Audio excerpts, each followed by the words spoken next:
In the middle of the Atlantic, an island rising from the depths of the ocean.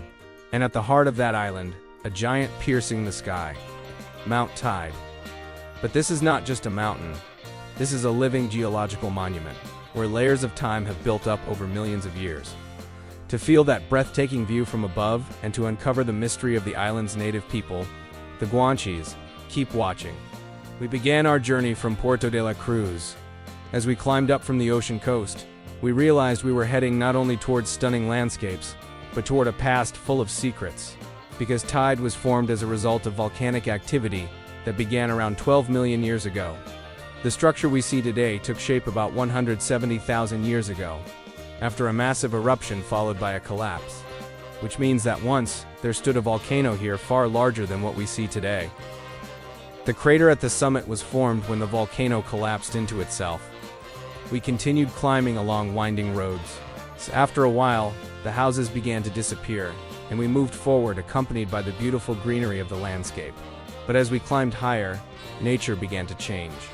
Approaching 2,000 meters, tall trees gave way to low shrubs, and the surroundings became covered with black lava remains.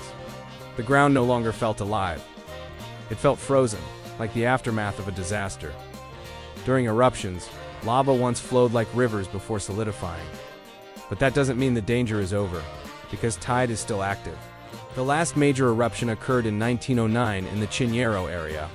Some of the black lava fields we see today are only about 100 years old. According to geologists, the real danger is not a massive explosion.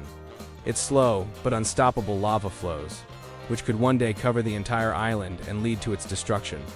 Trying not to dwell on that possibility, we continued our journey.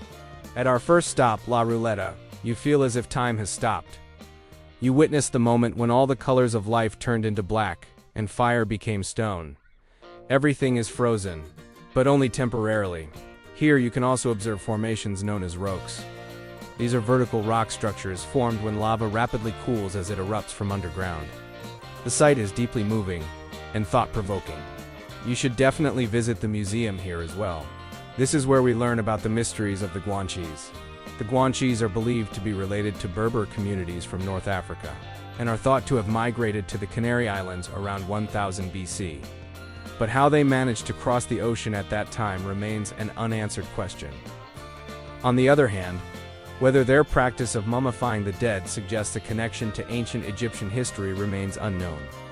They lived here in isolation for centuries, but what makes them truly fascinating is how they interpreted nature.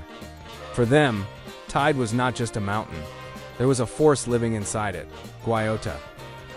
According to legend, Guayota was a being who kidnapped the sun and plunged the world into darkness. And when the volcano erupted, it was seen as his rage. And here's the interesting part. Modern science suggests that this fear wasn't entirely irrational. Because during eruptions, gases, lava, and dark ash clouds can actually block out the sky. So the Guanches weren't wrong. They were simply expressing the truth, in a different language. Our next stop is Mirador El Tabonal Negro. This place was formed by the breaking down of rocks into sand. As you walk on it, the shifting colors mesmerize you. It feels as if you are stepping on another planet. Our final stop is Puerto de Izaña. Just above this viewpoint lies the Teide Observatory, home to powerful telescopes. These islands have one of the cleanest atmospheres in the world. Being above the clouds means minimal light pollution, making it a perfect place for observation. That's why Teide is not only about the past. It is also used to understand the universe itself. Looking down from here, you are greeted by a magnificent sea of clouds.